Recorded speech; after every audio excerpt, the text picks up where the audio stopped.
Hi, hello. Going back, going back. Okay. So hopefully you are surviving to bioenergy. Mainly those which are not chemical engineer.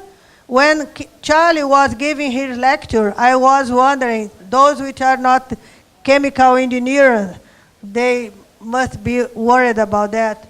Because when I have in my class the students, we are not from chemistry origin, they are always claiming about chemical reactions and things like that. Okay. Now, following our program for today, we will have Professor Luis Cortez from Unicamp. Here in Brazil, when we present Cortez, we don't have to say anything.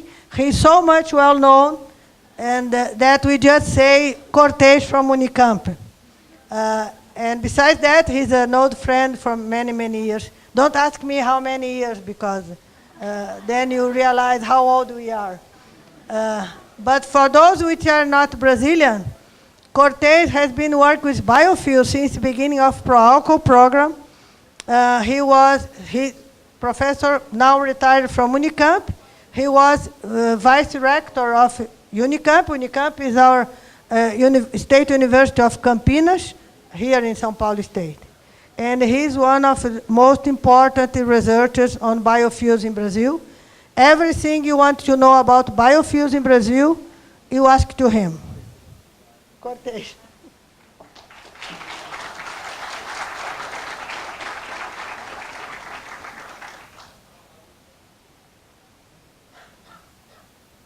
It's good to have friends. So, Swani. Well, thank you very much, Swani, for the invitation. Before I start, I should say that my presentation will be very different from the excellent presentation you saw from Professor Charles from Hawaii.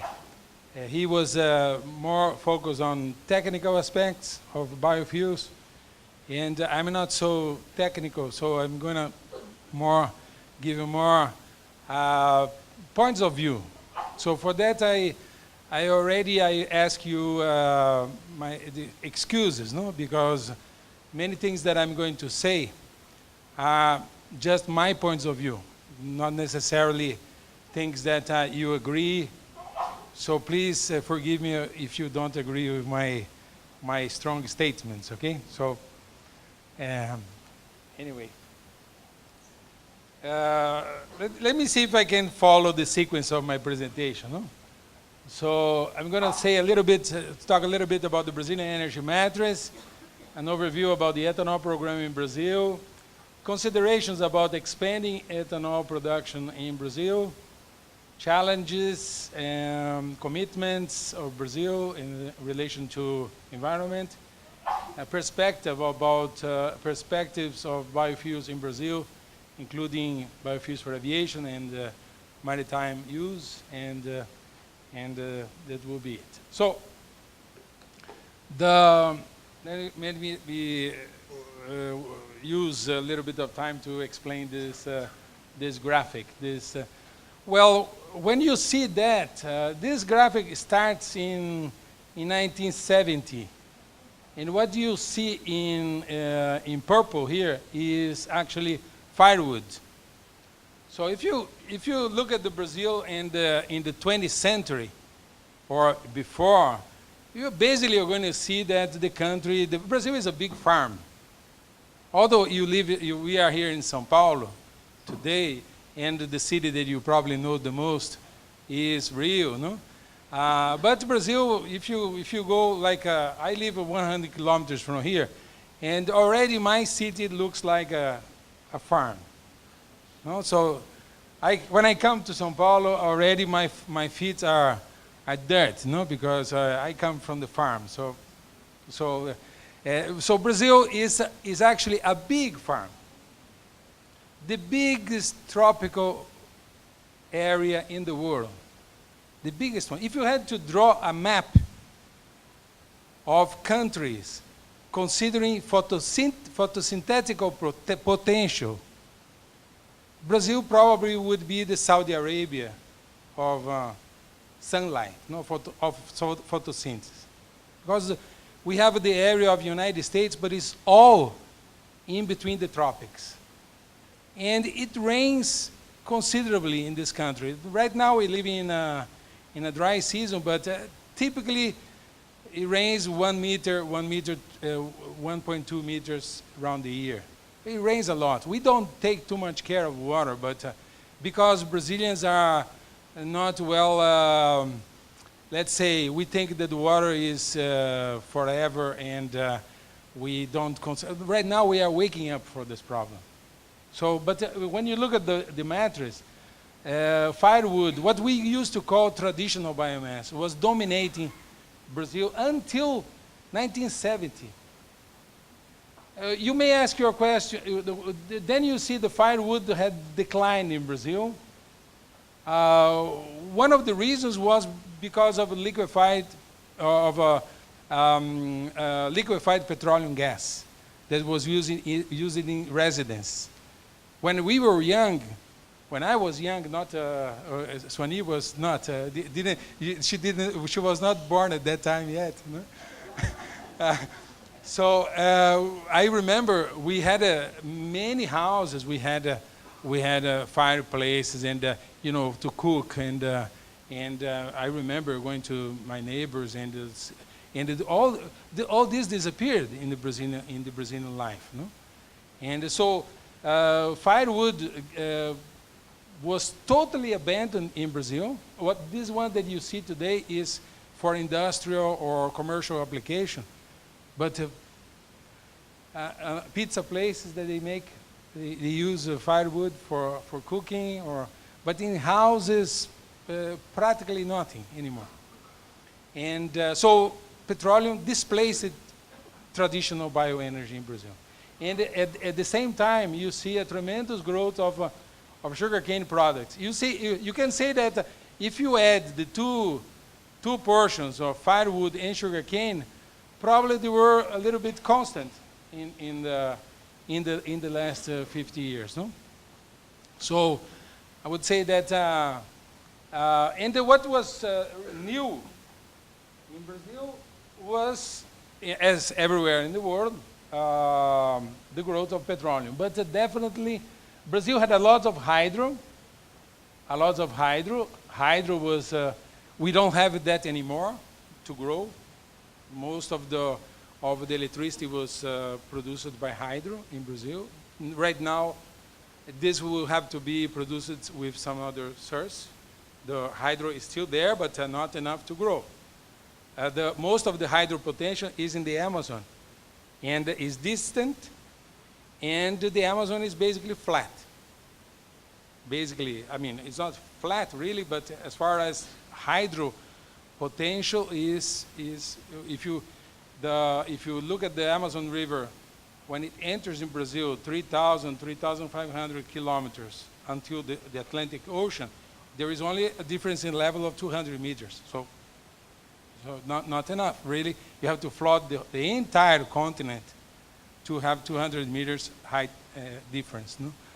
So it's kind of complex. So this is a scenario that we have, and another interesting thing that, but this will change dramatically in the next 100 years. This will change. This will be a dramatic change. In the course of your life, this will change dramatically. You are in the middle of the storm. You probably didn't realize yet. The introduction of photovoltaics, no? The introduction of windmills, the considerations about, the kind of considerations about bioenergy that we will need all. You're going to see people criticizing this and that aspect of bioenergy. Don't worry, we will need all. We are not in the position right now to say this will not do. As far as renewables, and in a country like Brazil, we made a study recently in the last 10 years, trying to see which are the countries that can copy Brazil, that can reproduce the Brazilian model. What are the countries that have potential to go with Brazil in the bioenergy direction? This is a kind of a frustrating question, frustrating answer, because like Brazil, in bioenergy, in terms of area, you may find countries, for example, like Colombia. Colombia has very high productivity and special conditions. They can harvest sugarcane there for 12 months, round the year. They don't stop like we do. We harvest for 7 months. And our productivity is much lower than the productivity in Colombia. But we have land. We don't need to irrigate. We have, just for you to have an idea, sugarcane occupies 9 million hectares in Brazil. This is 1% of Brazilian territory. 1%. And with 1% of Brazilian territory, we can make 50% of all sugar commercialized between countries in the world, besides 40% of all liquid fuel that we use for light vehicles in Brazil. If tomorrow will be a disaster, a bacteria that would eat all petroleum, Brazil would possibly be the only country that will be running 40% of its fleet could run with an alternative fuel. This was, I remember this was crazy. I entered the university, when he was saying this, I entered my university in 1976. Our generation was deeply hit by the ethanol, first by the oil shock in 1973, 74, 73. Our generation was, I remember, I think probably Charles and Eric also was very highly influenced by it. We thought that in the 70s that the world would finish, no? because of the price of oil was growing to the skies, but this was very important for us. And Brazil was living at that time in a military dictatorship, military regime. I don't know if Brazil could make an ethanol program under a democracy. I don't know. Because in a democracy, everybody speaks, no? Everybody speaks and everybody's right. So you have this and that, unions, this and that. But during the militaries, only 6 people, 7 people, 10 people at most, they were deciding everything. They were making many mistakes. It's particularly in the human rights part of the story. Other mistakes, the way they did it, the Trans-Amazonian Railroad, highway. No? So, but they did the ethanol program, they did the hydro program, they did several programs that are still there today, and that we are relatively, well, I think so, we are proud of it because we did it. When we start doing the ethanol program in Brazil, everybody laughed. The world was laughing about Brazil. And I think I went to do my master's program in Canada in 1981, and then I went to the United States for my PhD in 83 in Louisiana. And everybody was asking me questions like Brazil was a crazy country. With no sense to produce ethanol in large scale. You need to subsidize and so many criticism and so and so. But having lived that long, so not all my life yet, I hope so. But I consider that one of the most important things a developing country can do, one of the most important things is to identify which are its problems and try to solve the problem. This is more important than anything else. And Brazil was doing that. Brazil did that during the 70s, during the 80s, during the 90s. We could go on, government after government, military, civilians, corrupted people, votes, impeachment 1, impeachment 2.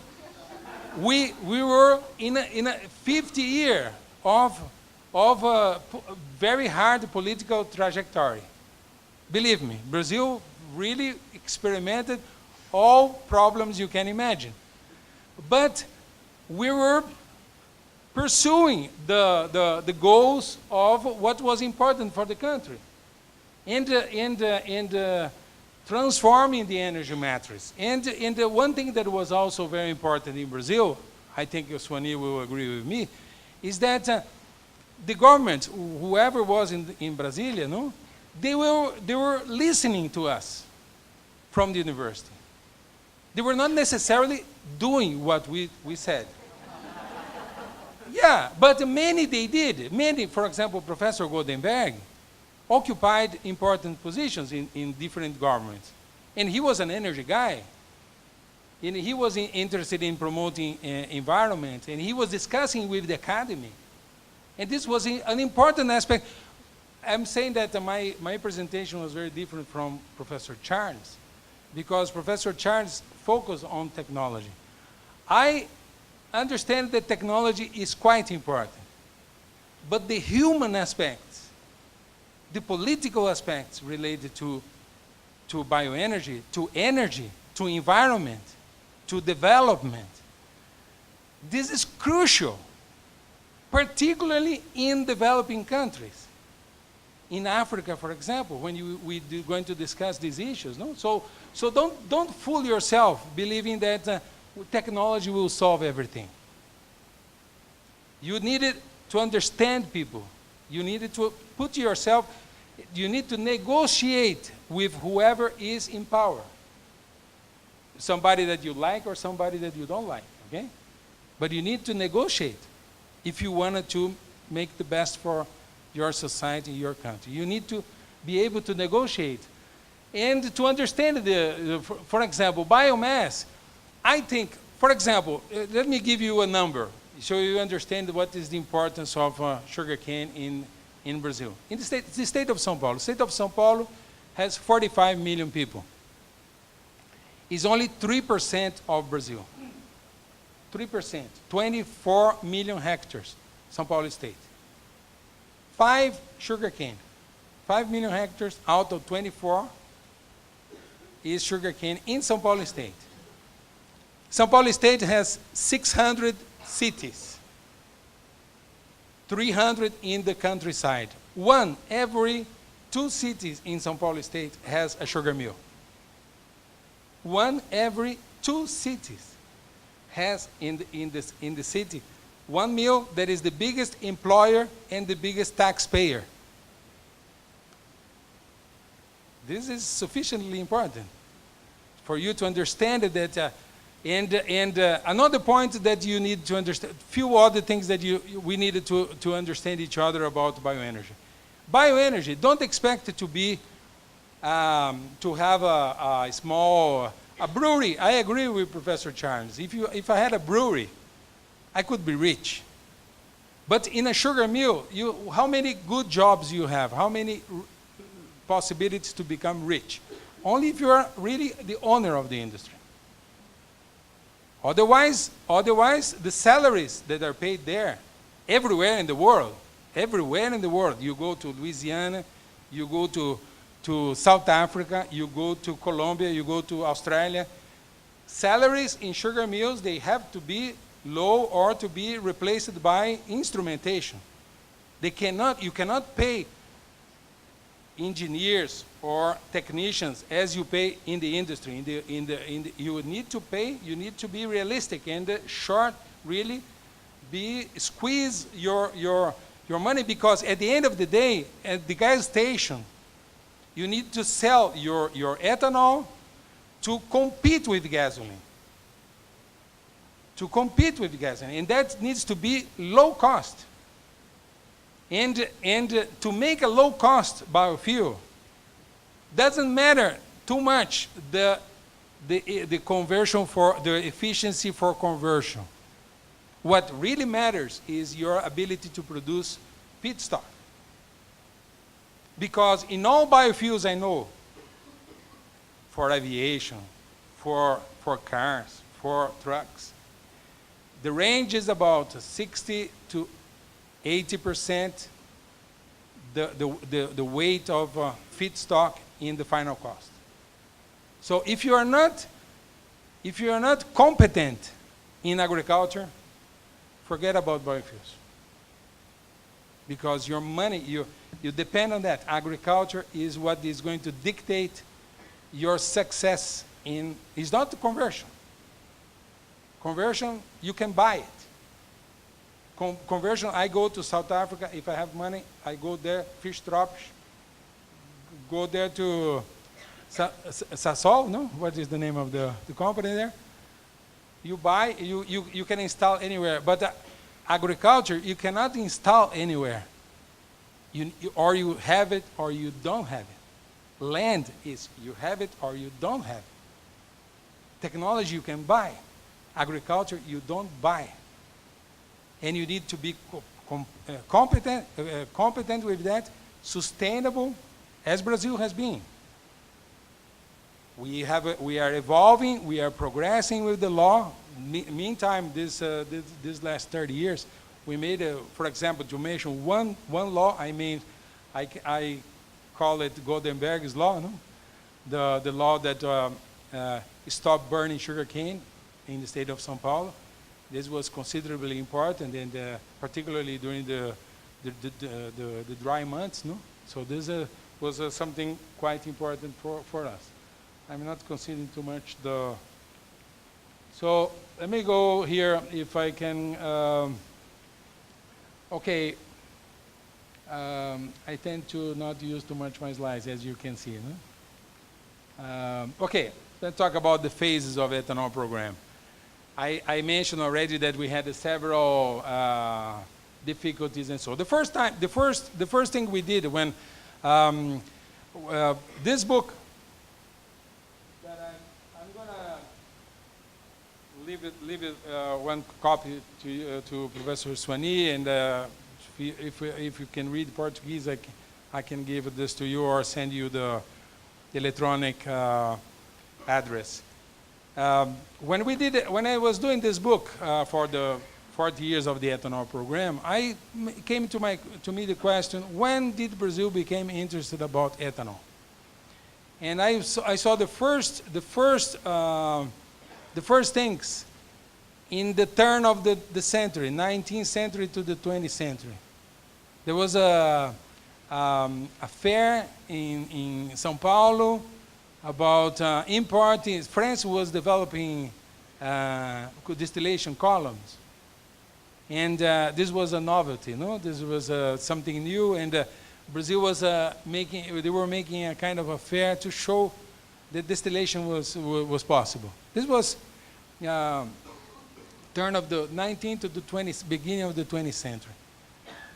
You know, Henry Ford was one of the T model was an ethanol car, and many other things. Brazil started really more serious about this during the 20s, and during the beginning, during the 20s, we started to promote, the government started to promote cars, official cars, to use blends of ethanol and gasoline. Brazil started to have its first oil refinery in the 40s, the middle of the 40s, because we negotiate our entrance in the World War II, and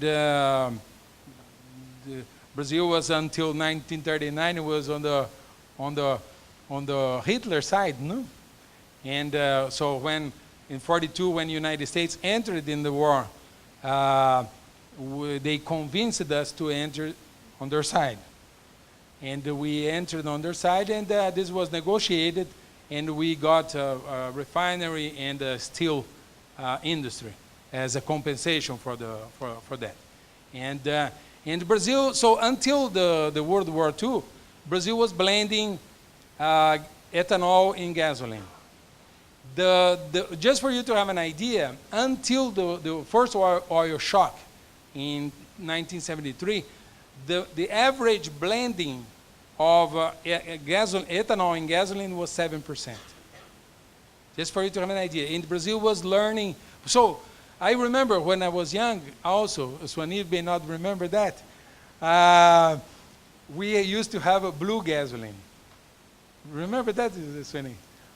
Blue gasoline. Blue gasoline was really a pure gasoline. But pure gasoline in Brazil is stopped somehow, somewhere, I know, Swanee. I don't remember really when it stopped, because all our life has been with blends. So, and at the beginning, everybody was talking about, so at the beginning, really, the ethanol program, Geisel was the president in Brazil. He was former president of Petrobras, and he entered to be the president because he understood energy. And so he negotiated with entrepreneurs in Brazil. There were some important engineers also that contributed in that discussion.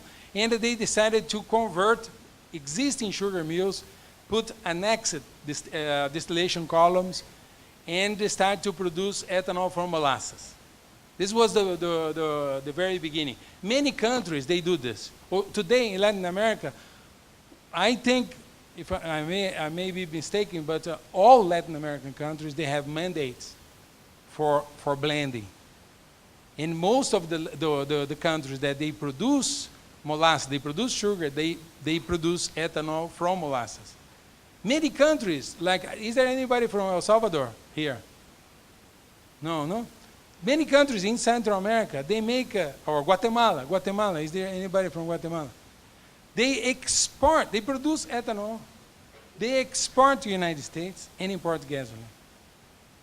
We tell them, we go there, we have a project now, a PSP project, we go there, we talk to the government, we say, listen, keep at least 10% for blending. And many people don't believe that it's possible. Still today, they don't believe that it's possible to blend ethanol and gasoline. Still today. When United States starts, I don't know when they start to blend it. They start to be more serious about ethanol in the 20 years ago, 2002. Is that right, Eric? More or less, no? And before that, no. Before that, they were skeptical about E100. So that's why they decided to make the E85, blending a little bit of gasoline to make sure that the engine will start, no problem.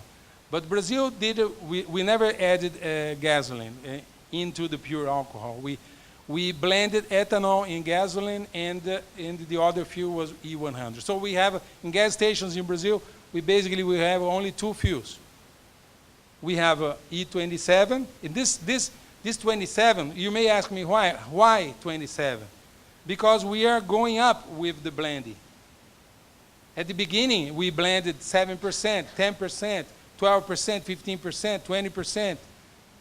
And you may ask, why are we increasing the blend? Because many times, producing ethanol here was cheaper than importing gasoline, or to even importing petroleum and processing it. So right now, for example, we import a little bit of gasoline. We export crude oil. We import a little bit gasoline, but we try to maximize blending. Today, this year, we are producing the record, but we are practically, let's say, we're producing a record volume of ethanol, but we are more or less stagnate. I'm going to mention why this stagnation happened. But the second phase of the ethanol program, you remember that we had a gap between the first oil shock and the second oil shock in 1979. And when the second oil shock hit Brazil, hit Latin America, we were spending, when the first oil shock hit Latin America, Brazil was spending 80% of all exports to import petroleum. 80%. Can you imagine that? Was terrible for Brazil. No, let me correct. 50%. 80% was imported, 20% was produced in here. 50% of all exports was represented by petroleum. So Brazil had to do something. And then happened the second oil shock in 1979. Until, from the first oil shock, 73 to 79, Brazil tried to develop its own engine. There was a professor, Ernesto Stumpf, in the very good university here in ITA in Brazil, CTA in Brazil, and he was trying to, because they said, well, since we are going to go to the ethanol, why not stop paying royalties, no? And there's the military belief that we could shortcut somehow we become somehow more independent and so. But this was probably a summer's night dream, no? Not really realistic. But anyway, 79 happened the second oil shock. And the price of oil rose again abruptly. And Brazil decided, listen, now we need to go fully in ethanol. There is no more possibility. So it was not anymore a matter of blending, was E100. Was not anymore a matter of making annex distilleries to the sugar factories. It was autonomous distilleries to produce ethanol and so on. And this was really a serious economic decision, because the economic situation of Brazil at that time was really terrible. Inflation was going up. Today, we think it's complicated. Huh? It was many times more complicated than today, I would say. And because we had a foreign debt, besides all the problems, we had a big foreign debt. Latin America was in a difficult situation, but for example, countries like Mexico, Venezuela, they were producing petroleum. Argentina was producing petroleum, but Brazil was not producing petroleum. And price of petroleum was going up. And we were booming until 1971. Brazil was booming. 73, the economy was booming. The so-called the miracle. That's how they call it. Anyway, so the 80s was a period of ending the military regime. The military regime ended mostly because of the economic crisis. And the political instability derived, in my opinion, from the economic crisis. And so in 1984, second part of the 80s was civil regime again. But with a society that didn't know how to discuss and problems. We had difficult problems to solve, and no more capacity to subsidize anything. Subsidies were cut. Overall, ethanol could not be subsidized. No subsidies for this, no subsidies for that, and so and so. And the industry, the ethanol industry, had to adapt. Had to survive in a very difficult environment. And this is when the car sales were booming. Brazil was selling 90% of cars were ethanol cars. 90% of sales, new sales, were ethanol cars. And this happened in 1989, happened what we call the ethanol crisis. The ethanol crisis was, let's say, the consumers that they were using ethanol in their vehicles,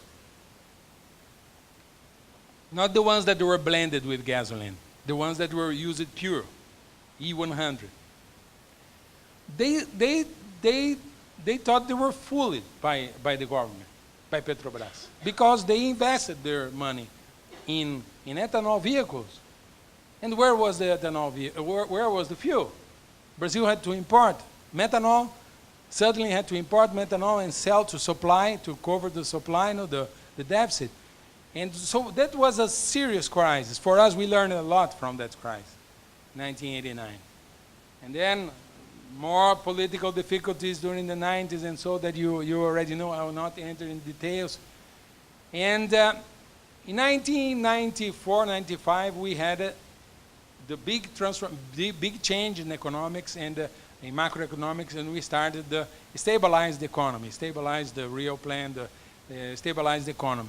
But with difficult situations, difficult problems in the energy area, not only in the liquid fuels, but also in electricity and so on. Anyway, during the 90s, the sugar industry and ethanol industry, they learned a lot from that crisis, and Brazil started to become a net exporter of sugar. Until the 80s, Brazil was really not playing an important role in the sugar market. But because of the 89 crisis, because of cutting the subsidies and so, Brazilian sugar industry, that is all private, no government money in that, they started to export a lot of sugar. And because they were producing ethanol, they were very competitive. Very competitive. They were practically destroying all the other markets internationally. And so until today, 50% of all traded sugar in the world is Brazilian. So and you can see that if you add the two curves, the hydrate, what we call hydrous and anhydrous, if you add both, you can see that the ethanol really went up. You can see here in this map where sugar is produced, where sugar cane is produced. Basically here in São Paulo and the neighboring country, the neighboring states, and a little bit here. But what you can see here, this will bring me to another consideration. That first of all, many people talk about internationally that ethanol threatens the Amazon. I can tell you that it's exactly the opposite.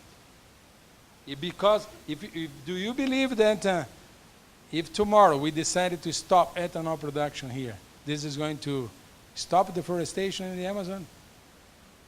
Do you believe that? I don't. So, but you can see that ethanol is typically based on sugarcane in Brazil, and typically in the latitude, this is 23 parallel south, and this is the equator here. So it's typically in São Paulo. It's typically so dominated. So here you see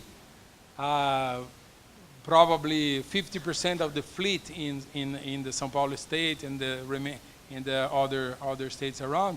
And that has a very competitive ethanol. But when you go to the other states in Brazil, particularly these states here in the north or in the south, you're going to see that the price of ethanol really pressures the price of gasoline. So you don't see the difference, too much difference anymore.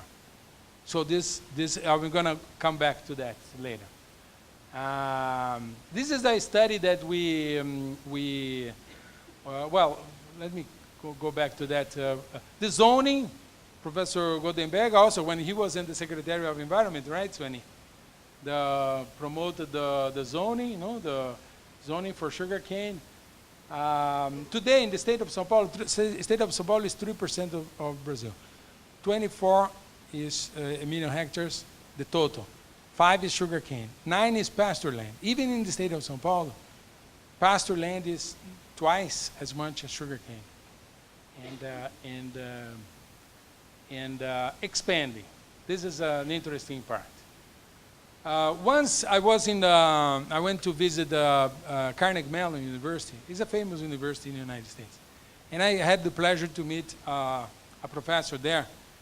I don't know if Eric Larson knows this professor. He is Professor Lester Lave.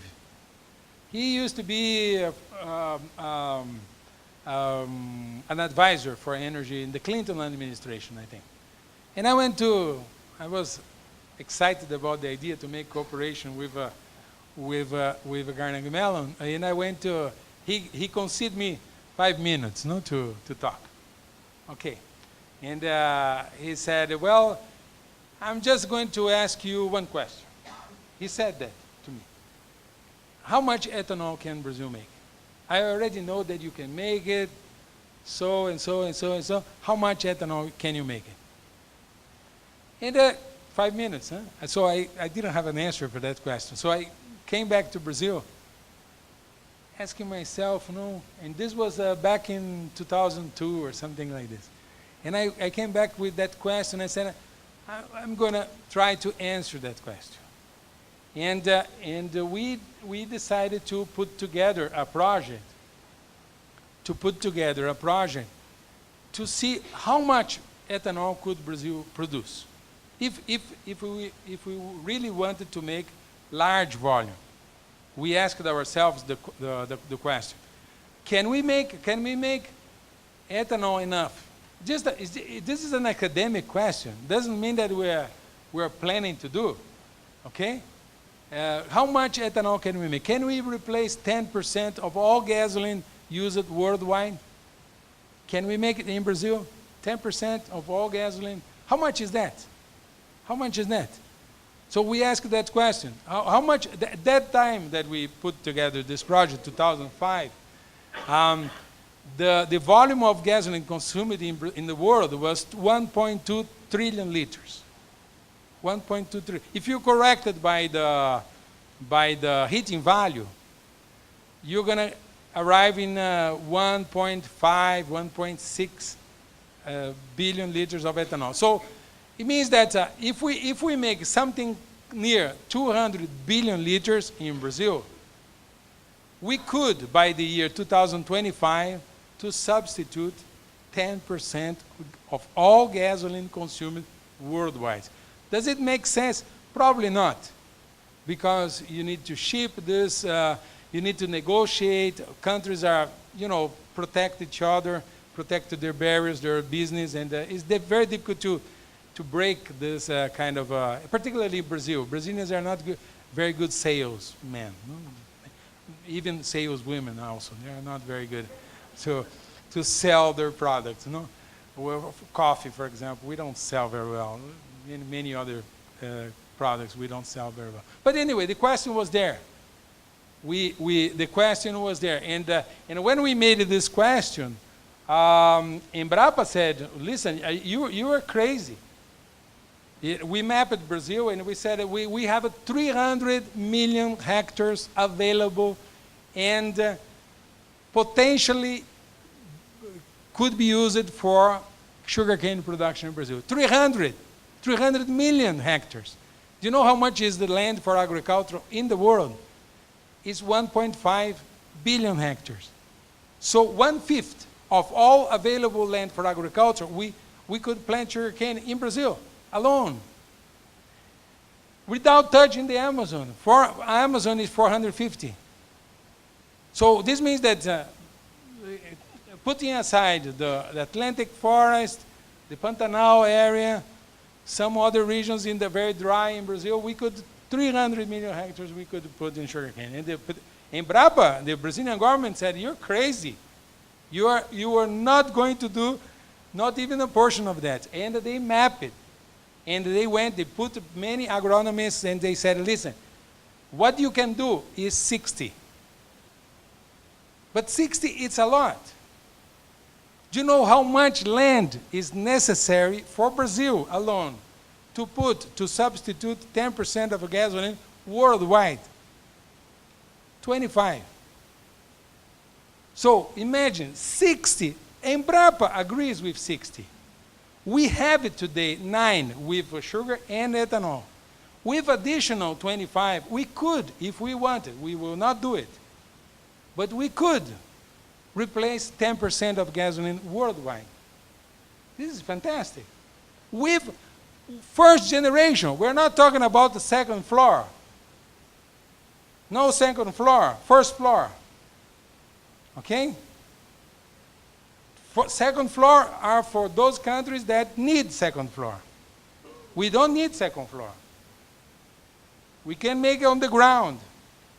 Varieties of sugarcane, existing varieties of sugarcane. 80 tons per hectare. Not much. Not much. And so, like we say here in Brazil, rice and beans, not a really fantastic technology. Rice and beans, only rice and beans. Okay? So we mapped Brazil.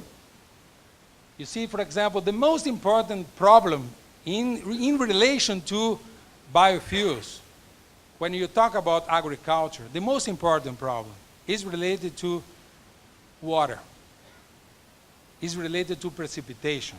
Because land, just for you to have an idea, we have 1.2 billion hectares in agriculture in the world, twice the area of Brazil. Brazil is 850, or if you add United States and Brazil, you get the agricultural land worldwide, okay? But pasture land, you have 3.5 billion hectares. You have almost 2.5 as much land on pasture land. So Lilind is trying to intensify pasture to see if it's possible to use pasture land for biofuels. It's a strategy worldwide. Also in Brazil, because you're going to see that in the land use in Brazil, let's say Amazon is 50% of Brazil. Let's not touch the Amazon. But the remaining 50% of Brazil, half of that, 200 million hectares in Brazil, is pasture land. 1 cow per hectare. The cows are, like there was one professor here in Brazil that says the cows are very lonely, no? Because, you know, they one hectare from each other. And so this is really sad. So we need, if we shorten 3% the distance between the cows, we make it 25 million hectares. Do we need that? That's another question. Maybe it's better to use that for food if somebody pays for it. The question about biofuels, I'm an agricultural engineer, so I'm going to make a statement here looking from the land point of view, okay, from the market point of view. The question about, for example, if you start producing strawberry, you make a, let's say you assume that the consumption of strawberry in São Paulo is 5,000 tons per day. I'm guessing, okay? Let's say that you say, I'm going to make a big plantation of strawberry and flood São Paulo with strawberry. Do you think everybody's going to pay the same price? You're crazy. As soon as the people will understand that strawberry are available in giant amounts, they are going to not, the price is going to drop.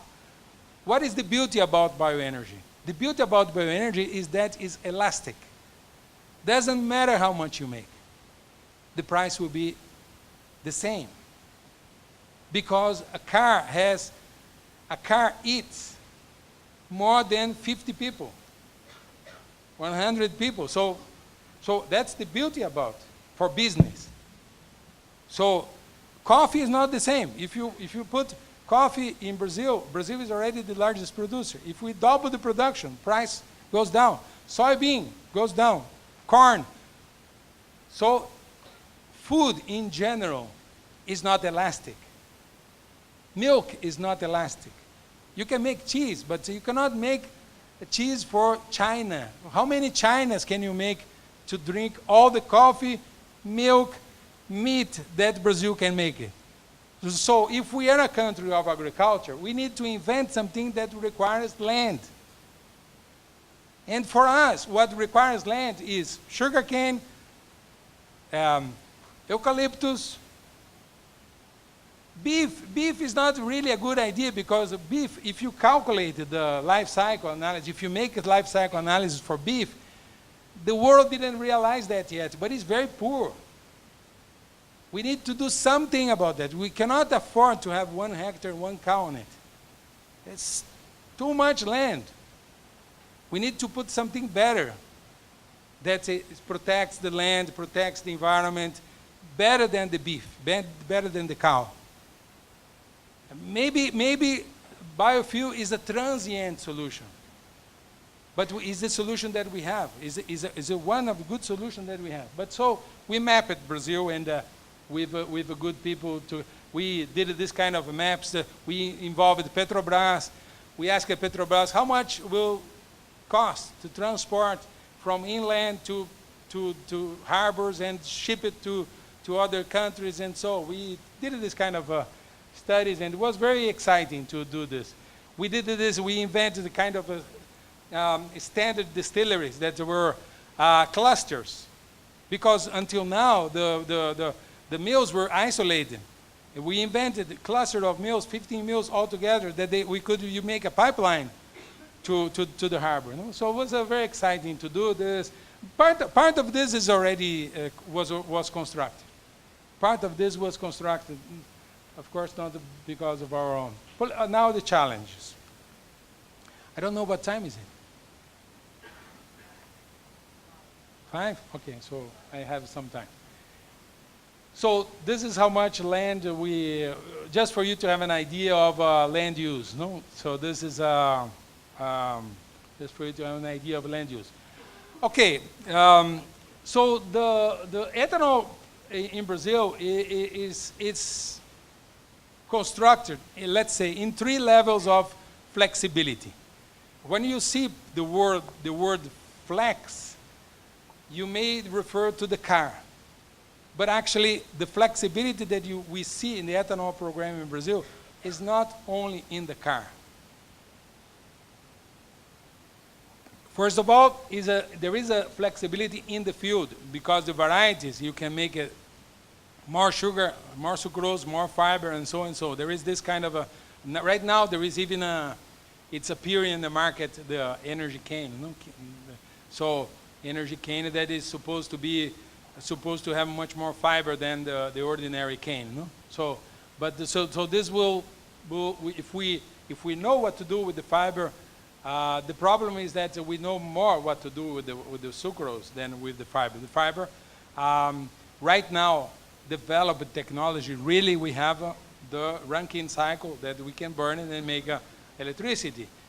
Second generation ethanol it's coming, but it's more on the neighborhood of a promise, no? Than really reality so far. And the second level is related to the process. All mills in Brazil. All mills, they can produce more or less sugar or ethanol. They are not stuck with one percentage. If price of sugar is good, they can make more sugar. If the price of ethanol is good, they can make more ethanol. You may ask me, how much is this flexibility? It's in the neighborhood of 40, 60%, so more or less like that. Also, for example, all mills, they have distillation columns for anhydrous and hydrous ethanol. I question this very much. I think that we should be going towards the elimination of hydrous ethanol. We should, because this is one thing that only Brazil does. Brazil is the only country really that produces large amounts of hydrous ethanol. All other countries, they produce anhydrous ethanol, even in the United States, right, Eric? And this may give the impression that because it costs less to produce hydrous ethanol, costs less. But at the end of the day, when you look at the whole system, no, that is involved in the transportation and logistics and everything, the commercialization and all the aspects that are involved, probably it's about time that Brazil should review this issue and commercialize pure, only anhydrous ethanol. I think we need to make a good calculation about that, but I think it's about, this doesn't mean to give up the ethanol car. You can still maintain the ethanol car running anhydrous. But you see what happens today in Brazil. People from other countries, no, they come here and they look at the gas station that we have. You may be very confused about what goes on with alcohol in Brazil. You may be very confused because, for example, what the hell is the percentage of ethanol do you use? If the person can arrive at any gas station and fuel up the tank with any fuel, is it really necessary to have a blend? That's a question, no? If your cars accept anything, why do you need to be stuck with 27% gasoline, ethanol, and 73 gasoline? Why is not really just gasoline and ethanol and you can do anything you want? Because of history. We became frustrated in the 1989 crisis, and then in the year 2000, we decided to import the solution.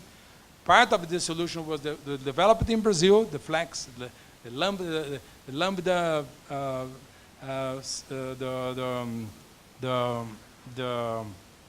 what do you call that? The sonda lambda, how do you say this? The sensor that recognizes the air-fuel ratio that's developed by companies like Bosch and another Italian company, and this was made locally. Then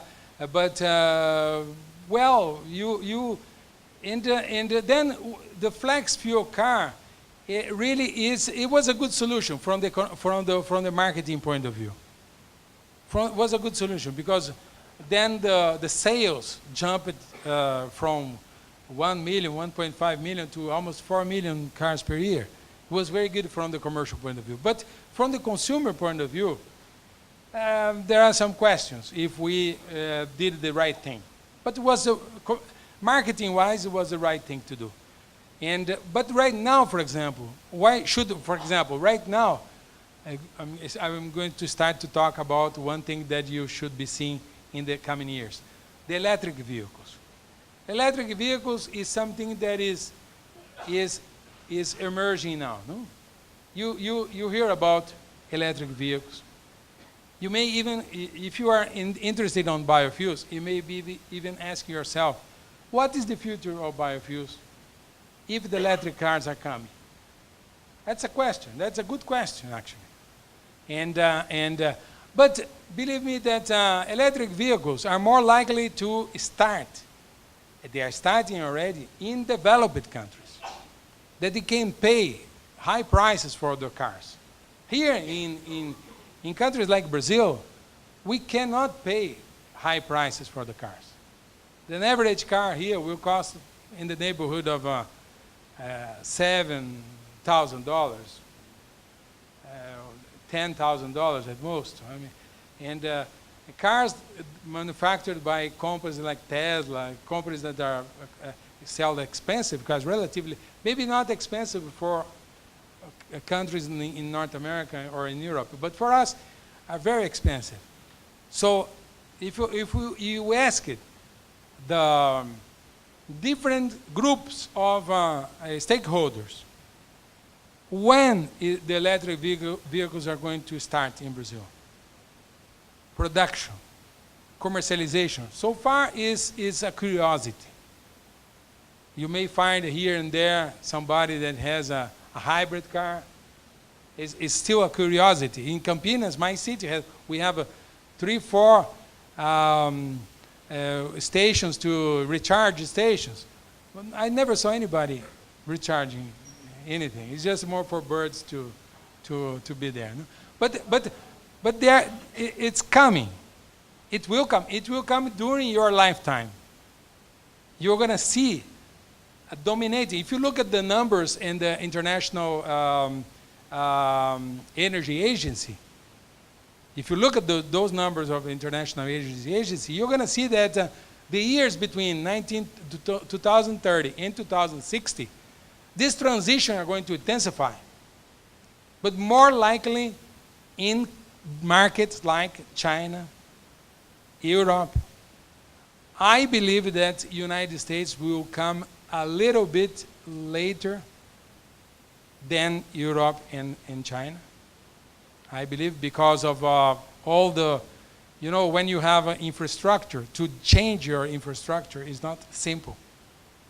Even if you are rich, it's not simple to change your infrastructure. For countries like Brazil, to change from what we have, the ethanol, to go to electric car, you need to ask the question, why?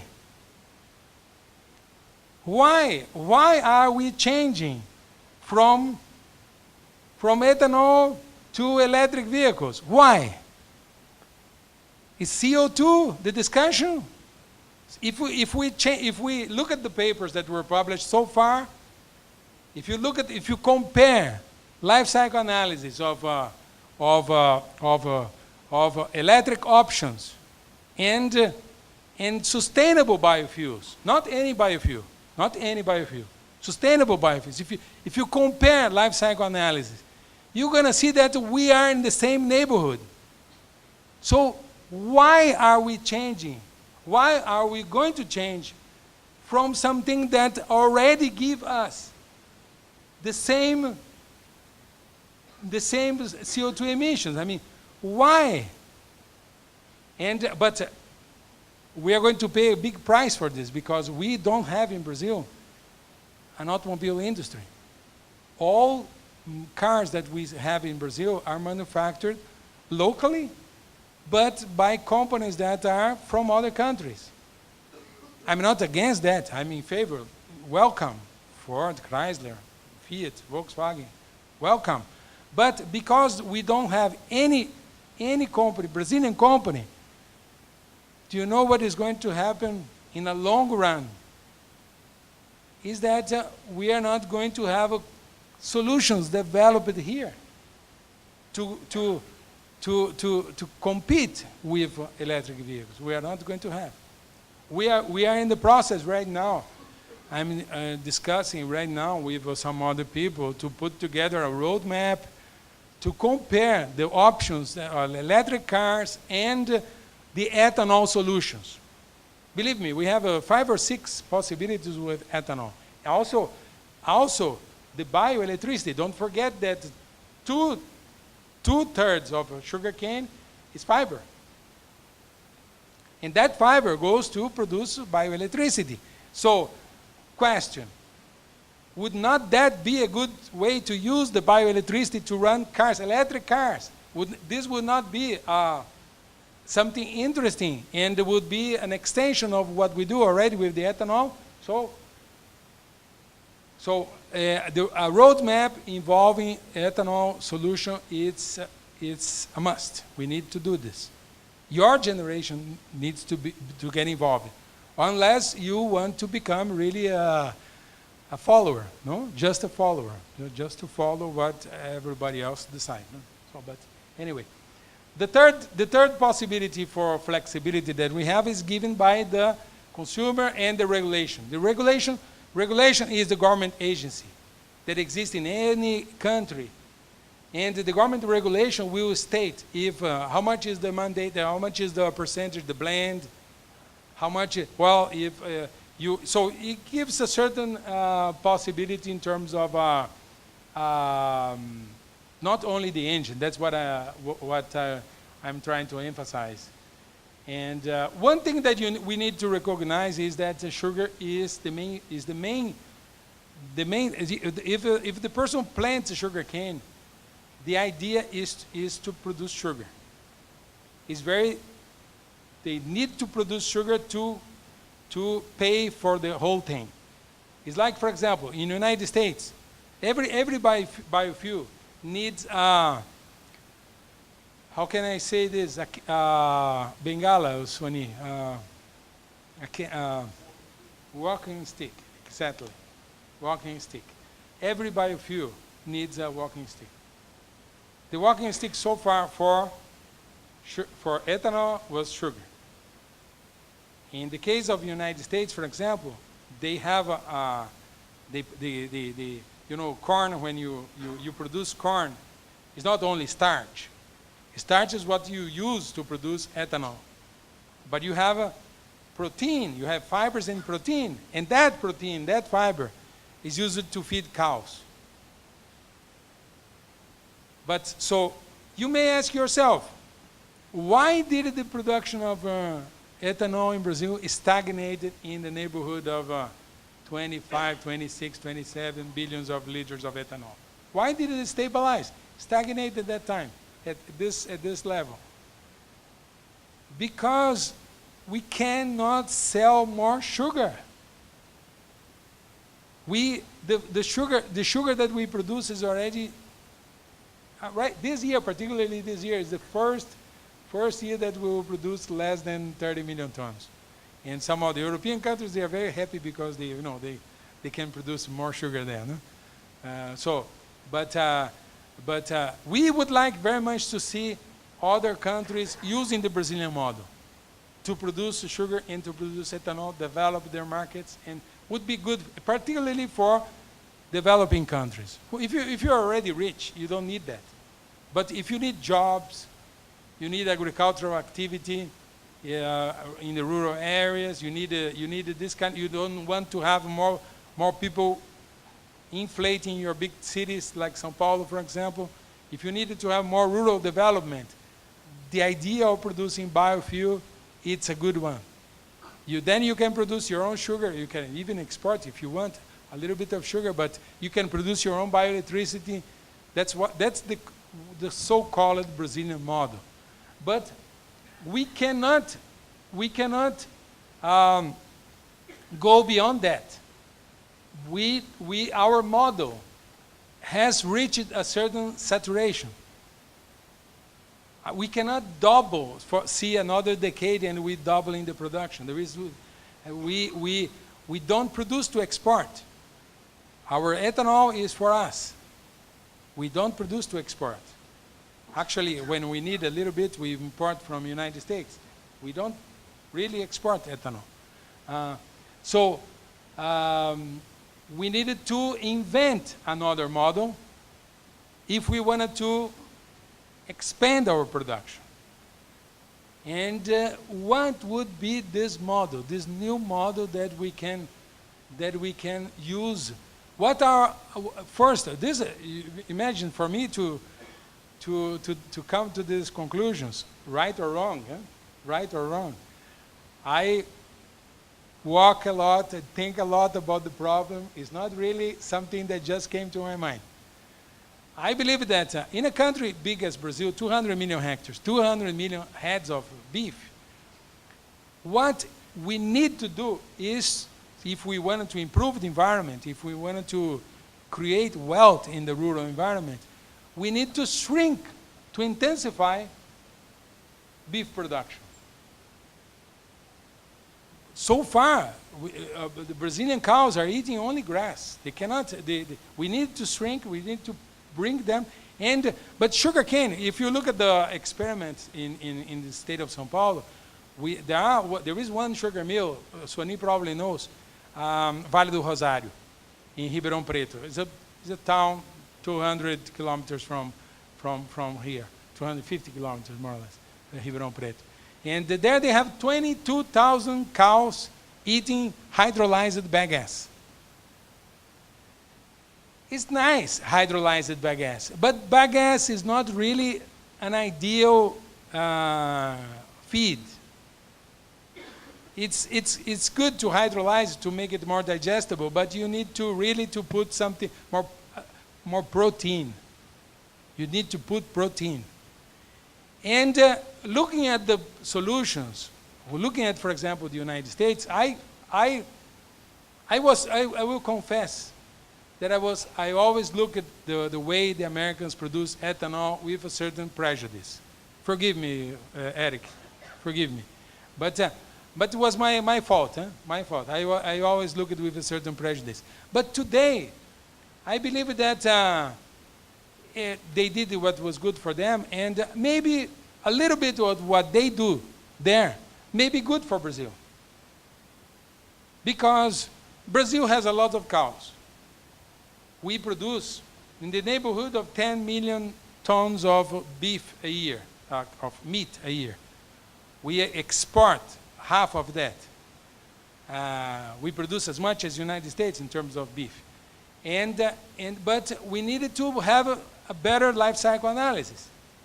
And to intensify, to take the cows from the field. And it's better to have a crop like corn that you can make ethanol in regions where the ethanol is expensive in Brazil, that because of logistics and so on, you can, and exactly in the same regions that we have cows. The beef is there. So we needed to put strategy. There are already, you know that, as many people, they don't know this thing. I was making an inventarium in the last 2 months. I discovered 10 projects already going on with producing ethanol from corn in Mato Grosso, Brazil. I called the company, one of the companies, I will not tell you the name. I called the company and I said, listen, I am Luis Cortez from the University of Campinas, and so I'm interested about ethanol. I would like to see if we can make a cooperation. No, but I'm just curious about what you're doing, and maybe we can do something together. No. I said, well, maybe there is something there, no? That I should be looking at more carefully. No?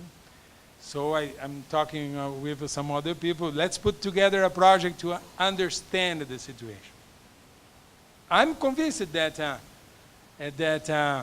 it is a potentially good idea for us. I was looking for a model, a new model. And maybe I should be looking more carefully what the United States is doing. Because maybe we did it the first stage. Looking at the second generation biofuels, well, I think that is a little bit complicated. I'm not saying that this is unfeasible. But believe me, for a country like Brazil, maybe it's a better idea. Let's make research on second generation biofuels, no problem. Let's continue making research. But in terms of right now, business right now, maybe it's a good idea to look at the United States, to see if tomorrow morning we can install 20, 30, 40 mills here with corn ethanol to intensify beef production. Because this is proven technology. We are exporting, we are producing right now in Brazil 100 million tons of corn. Do you know how we plant corn in Brazil? Most of corn in Brazil. Do you know how we do that? It's not like everybody in the world. We have 2 or sometimes 3 crops in the same year. This is so-called, in Brazil, it's called the small harvest, safrinha.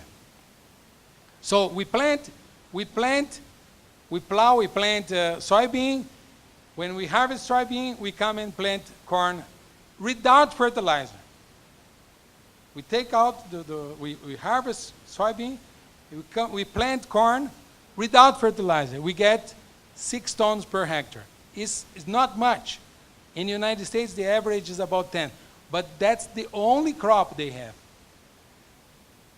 We are the second one, and we don't fertilize. It's like a bonus. Like a bonus. So it's not a bad idea. You may ask how much corn the United States put into ethanol production? Do you know how much? Do you know how much corn is produced in the United States? In the neighborhood of 350, 400 million tons. It's the main crop. Brazil produced this year 100 million tons of corn.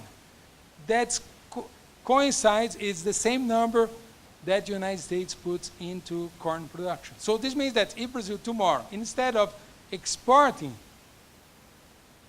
corn, we convert into ethanol and beef, maybe it starts to be a good idea. I don't know. It's for us to decide. This is what is important. We need to decide. We need to decide what we are going to do with the land in the world. It's not just criticize. We need to decide what we are going to do with people. We need to give right conditions for the people everywhere. So we need to sit and discuss like United Nations. You are like United Nations. We need to sit and decide to make good decisions for the world. No? That's what is all about. So should we copy the American model? Should we, what should we do? So the advantage, at the economic point of view, I would say that integration with sugarcane may be a good solution also, because sugarcane has one feature. Sugarcane is very rich in fiber. Corn is very poor in fiber. If you integrate both, you may have your industry running. I know it's not that simple. Don't tell me that. I know that it's not very simple. But we may think about a solution to make a flax mill operating with sugar and corn. I know it's not simple. I know. I come here to share the idea with you. Okay?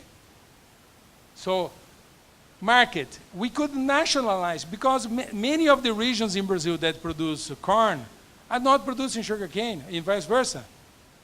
So, maybe it's a good idea also, because if we here in Brazil, if you look at the prices, the ethanol price, you see like a electrocardiogram. No? It's always during right now is season. So right now price of ethanol is low. When it comes in February, March, particularly these 2 months, just before the new harvest, prices go up. People complain, and people complain to the government. The government is, well, the government is like a potato bag. It receives all the criticism. If you have to blame somebody, blame the government. And the land use. Maybe it's a good idea to intensify the pasture, to take, let's say, half of the cows from the pasture and promote regional development. I was going to say something about this, but the Brazilian commitment with Paris Agreement is very simple to make, very simple to achieve. We are not going to have any difficulties with that. So mainly this is the CO2 emissions in Brazil. Maybe somebody has already shown this to you. No? They didn't show this to you yet? Okay, this is the CO2 emissions, the greenhouse gas emissions in Brazil. And the above part there is land use change. So meaning the forest, the deforestation, and all this, the problems involved. But you see that in the last, if you use the 2005 as a reference year, it's going to be very simple for Brazil to achieve 37% reduction on 2005. Because energy is growing, the other things are growing, but really if we just cut the deforestation thing, it's already easy to and Brazil should have a zero.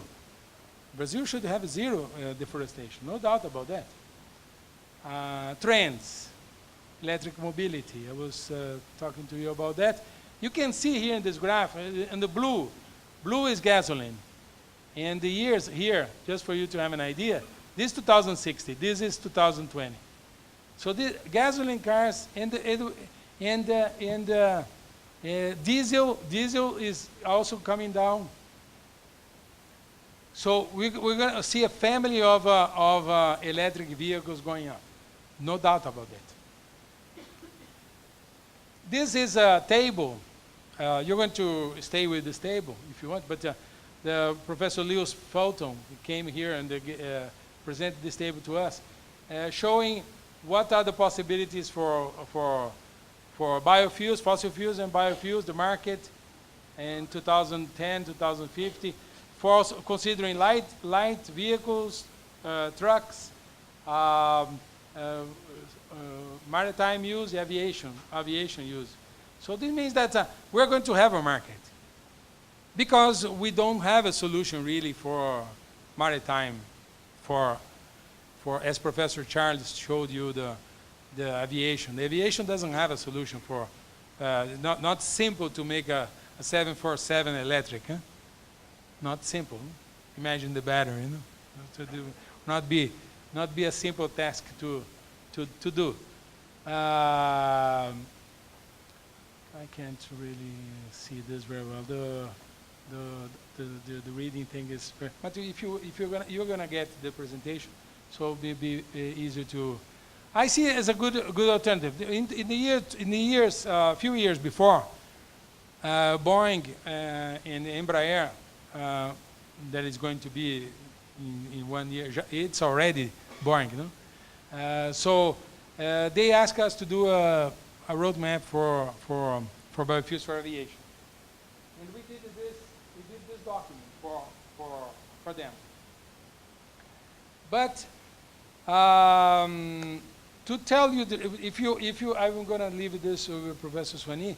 If you want, I can bring on Wednesday the link, no, for these publications, and I can give this to you. And the people think that there is a miracle solution in biofuels. For example, they think about, it's like a religion, huh? Like for example, the ones that are in favor, the ones that are against. The ones that are against, you don't even know why they are against, no? Because they are against so many things that it's the ones that are in favor. Sometimes they protect so much biofuels that even they believe that you can feed a city like São Paulo with biodiesel used from French fries. Can you imagine? How can you feed São Paulo, trucks in São Paulo, buses in São Paulo with reused French fried oil? It's not possible. I mean, you'll be needing an army to do that. No, it's not possible. So you may ask, how much biofuel is necessary for the aviation industry worldwide? Incredibly enough, is in the neighborhood of 200 billion, 250 billion liters. The same number that we used there in the past. Remember when we did the 10% of the world demand for the same number? It's 2,000. So it's not really an incredible amount. It's in Brazil and few other countries, biofuels for aviation and maritime use will have to be produced in different countries, in different areas, because you cannot have only one place of supply. You need to have involvement of African countries, involvement of as much as possible Australia, as much as possible as Russia, as much as possible United States, Canada. You see, these countries that are cold, even with the global warming, will not be warm enough for crops, for energy crops. But maritime and aviation is really a good opportunity for we identify, like Professor Charles, several pathways. But I can tell you one thing about these pathways. Maybe I'll try to simplify. Okay, let's say the ideal molecule. If you're looking for an ideal molecule to substitute biojet, and what crop does this gives to you? You would be looking for vegetable oils. Vegetable oils are the feedstocks that are closer to what you can substitute, like Professor Charles used the word surrogate biojet. No, but you know that oil crops, they don't give big yields. You may ask yourself, what is the sugar cane of vegetable oils? The sugar cane of vegetable oils is palm oil. Palm oil may give you Palm trees may give you 5,000 liters per hectare per year. Sugarcane gives you 7, first generation. Corn gives you 3.54 thousand liters per hectare. So, but typically, soybean gives to you 600 kilograms per hectare. It's not much. And so, but then you have to look for, specific possibilities like canola or specific, the ones that can go into a second crop that you can split, you can divide the emissions so that you can satisfy the emission thing. So these are the solutions that people are dreaming about, you converting solid waste and flue gases. Those are nice, but not really in a short run.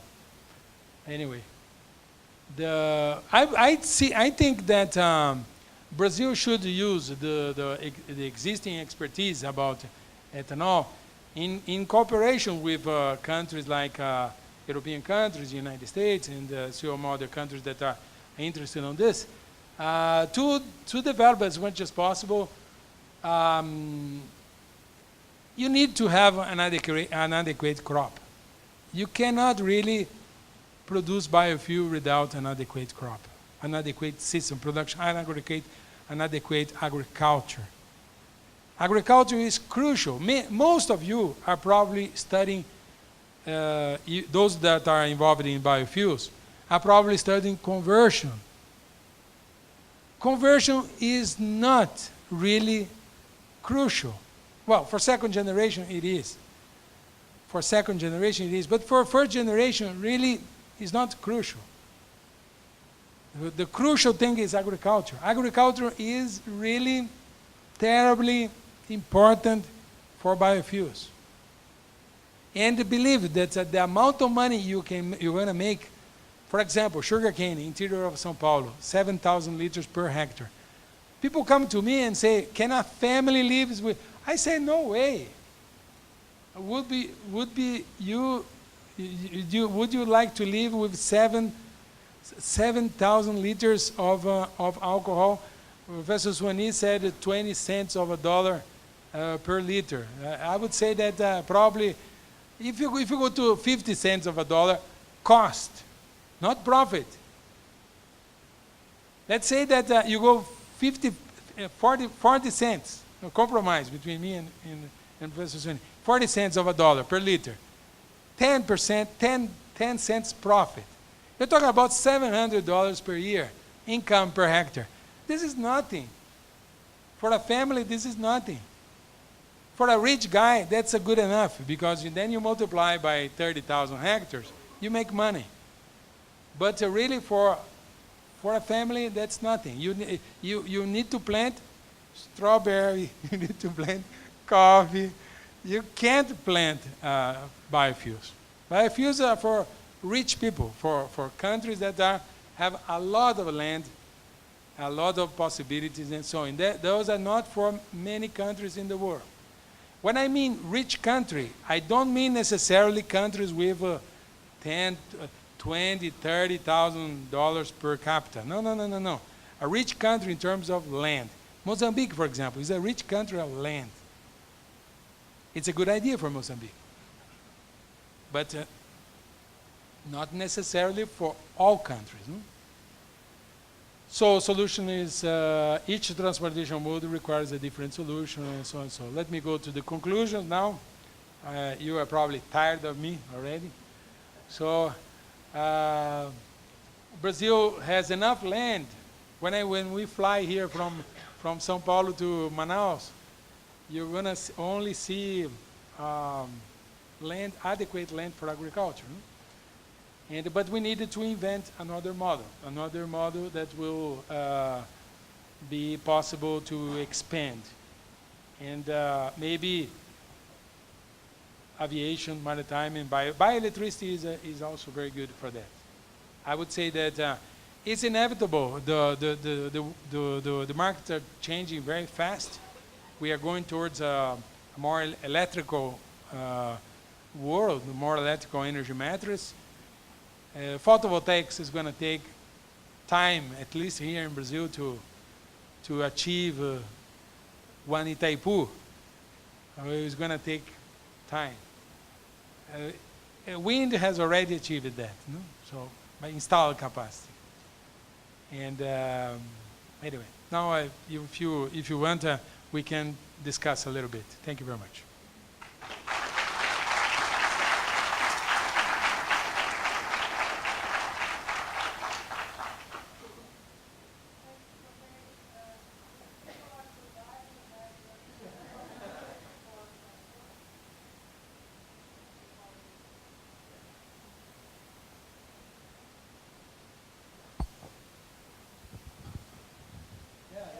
Thank you very much for the very provocative speech.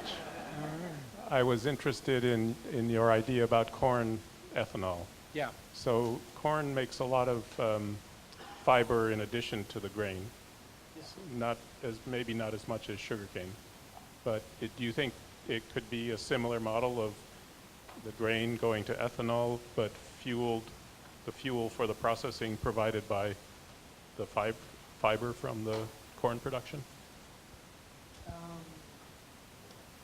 I believe that from what I know, Eric, I would invite you to do the following. Not necessarily with me, okay?